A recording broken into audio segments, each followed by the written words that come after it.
In front of me I have the brand new iPhone 7. Whether you are Team Android or Team iPhone, anyone can appreciate a well-built phone. And that's what we're here to find out. Can this matte black iPhone 7 survive my durability tests? I've tested over 38 phones so far, including the previous iPhones. So let's see how this newcomer does.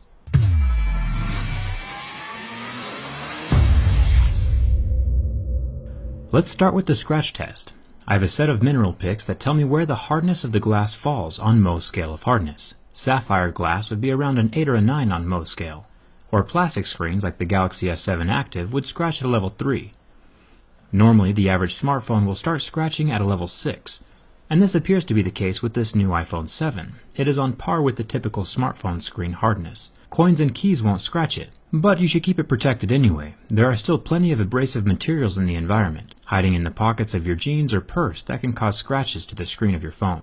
Let's jump down to the home button, or better said, the home touchpad now, since it doesn't click anymore. There have been rumors that the home button and the camera lens are made of sapphire, which would make them extremely scratch resistant, nearing the point of diamonds, which would be nice. Some smartphones, like the Galaxy phones, use a plastic home button that can scratch easily. But so far, this touchpad can resist the scratching from my razor blade. But is it sapphire, or is it just normal glass? The easiest way to find out is using the hardness picks. Like I mentioned before, glass will scratch at a 5 or 6, but sapphire should be around an 8 or a 9. And since this button has a deep scratch with a level 6 pick, we know for sure that it's regular glass and not sapphire. The earpiece is made of metal and very solidly stuck in place. It won't be sliding around or falling out like the old iPhone 4s did. Now with the back aluminum, I will be scratching a jet black version very soon, but so far this matte black version holds up extremely well to my keys. You can hardly tell that it's been scratched. Razor blades, on the other hand, will scratch the phone just fine.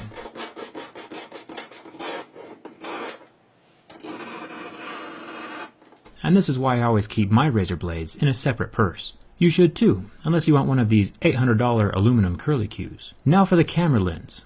This glass piece is protecting the new 12 megapixel camera inside of the phone, and it is definitely scratch resistant, which is awesome. My razor blade does nothing to it. But is it sapphire? It still scratches deeply at a level 6, so it doesn't look like anything on this phone is sapphire. Sapphire does have its pros and cons, but I'll save that for another video.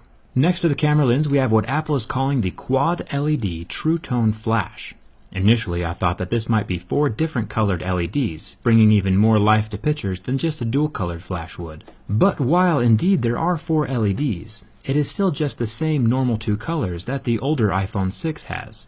The flash is just brighter now, because there are more of the LEDs, which is good. Checking out the build quality of the rest of the phone, we find out that the buttons are metal, which is ideal. Plastic buttons tend to discolor or pop out more often than metal buttons do. So thumbs up to Apple for sticking with quality materials. The antenna bands are still plastic, but that's a necessity with Apple's design at this point in time. If you remove these antenna bands, no more cellular connection. If we look down here, we see where the headphone jack doesn't exist. Now this is a problem on multiple levels. I'll go more in depth about this in my next video. But looking at it from purely a durability perspective, this is an extremely bad move. Just like any piece of electronics, the charging port component has a finite lifespan. Nothing lasts forever. It is designed to withstand a certain amount of physical wear and tear. This means it could stand 5,000 or 10,000 plugs and unplugs. Nobody knows the exact number but Apple, but essentially, now that Apple is combining the headphone jack and the charging port into one, we have 2 accessories using the same single port, doubling the rate of wear and tear. So once this singular lightning port dies or reaches the end of its lifespan, your phone is toast. There's no backup wireless charging either. So if you are a person who's ever had their charging port stop working on a previous phone, you can sit back and watch your iPhone 7 port die in half the time. Unless you fork over the dough for some wireless headphones, which is what Apple wants you to do anyway. I plan on making a video more in depth about the headphone jack in a few days. It'll be revealing. So subscribe and turn on your notifications for that. What do you think? Is it good that Apple killed the headphone jack? Let me know down in the comments. On to the burn test. The IPS LCD of the iPhone 7 lasted almost 10 seconds under direct contact with flame before the pixels got hot and turned off, going completely black. It is interesting to see what screens recover and which ones don't. Samsung AMOLED screens currently turn white and do not recover from flame. The iPhone, however, completely recovered and functions as normal. It is cool to the touch within seconds. Now the bend test. The iPhone 6 had a nifty little trick that would permanently match the phone to the curve of your body if you ever sat on it. The iPhone 7 does not appear to be as flexible. It is interesting to watch the waterproofing adhesive between the frame of the phone and the screen. You can watch it tear as I heavily flex the phone. So while this phone will not suffer from bin gate or catastrophic failure, I would still not sit on it, just to keep that water resistance intact. Once that adhesive is torn, it will not be as resistant as it once was. Overall, Apple has made another solid phone. I appreciate the build quality. I still have plenty more to say about that headphone jack, but that'll come in another video.